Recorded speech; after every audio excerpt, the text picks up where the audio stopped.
What if I told you the best AI stock to buy in 2026 isn't Nvidia, isn't Tesla, and isn't even Palantir?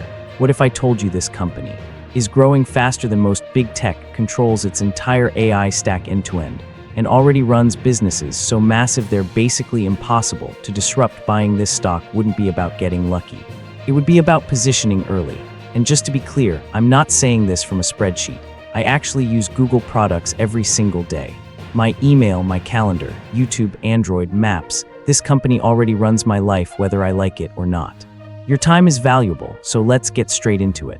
This video is about Google, technically Alphabet, and by the end of this, you'll understand why it might be the most mispriced AI stock heading into 2026. And before the Nvidia comments section starts throwing chairs, relax. Nvidia is a beast, but this video isn't about what already ran 300%. It's about where the puck is going. Yeah, Gretzky rules still apply. Here's exactly what we're covering. How Google actually makes money, and no, it's not just search. Why Wall Street is misunderstanding Google's growth. How Google quietly went from AI loser in 2023 to AI leader in 2025. Let's start with the money.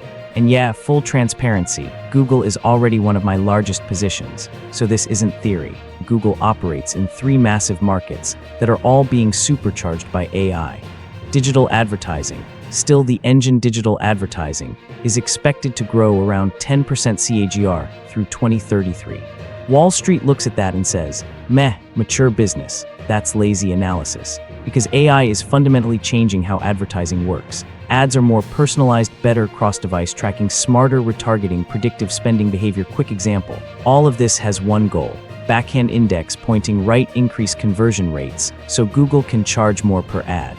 That's why the AI plus advertising market is expected to grow more than 7x by 2033, which is a 28% CAGR for 8 straight years.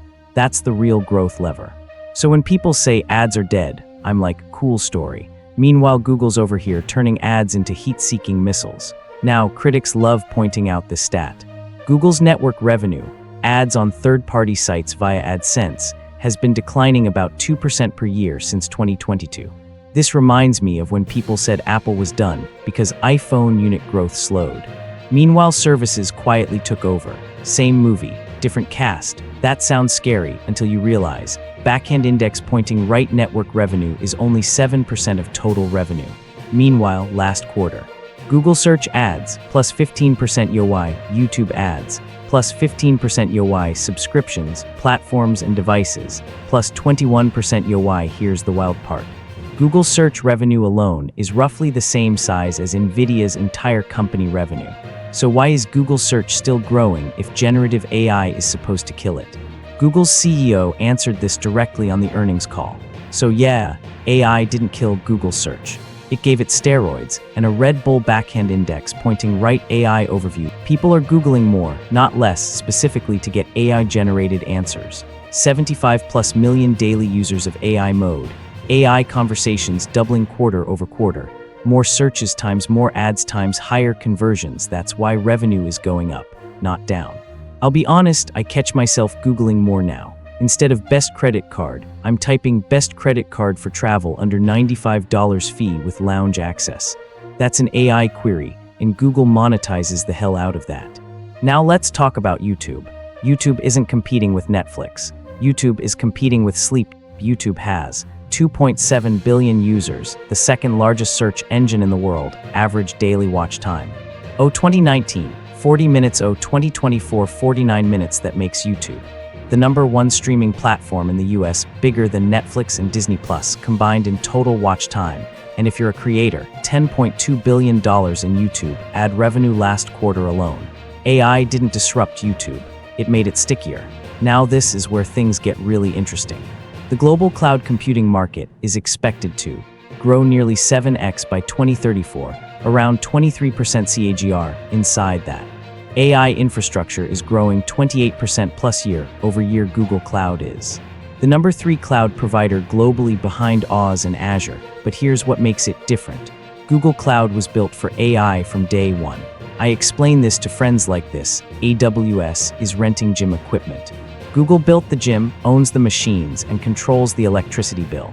Google designs its own TPUs, builds its own CPUs, Axion, co-designs networking, storage, and software, runs everything as one integrated platform. This isn't rent GPUs and hope margins survive.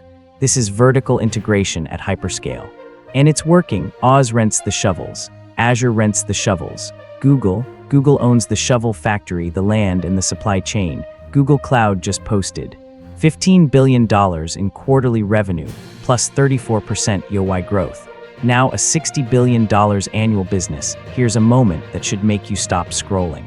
Meta is in talks to buy billions worth of Google TPUs. Anthropic just reserved up to 1 million TPUs. That's over a gigawatt of AI compute coming online in 2026 if your competitor is buying your hardware by the billions. Most people hear 1 million tokens and their eyes glaze over. What that really means is Gemini remembers everything, and it doesn't get tired, bored, or distracted like you and me. Let's talk valuation. Google trades at 30x earnings, second cheapest of the Magnificent Seven. Meanwhile, when I see Google trading cheaper than companies growing slower, I don't think risk, I think mispricing. And mispricing is where long-term money gets made. Drop a comment. Backhand index pointing right what stock deserves a spot in 2026. If this helped, hit the like button. It tells me to make more content like this. Google isn't a trade, it's a position. Set it, let it cook. Check back in 5 years. Until next time, this is Millionaire Microcap. Remember, the best investment you can make is in yourself.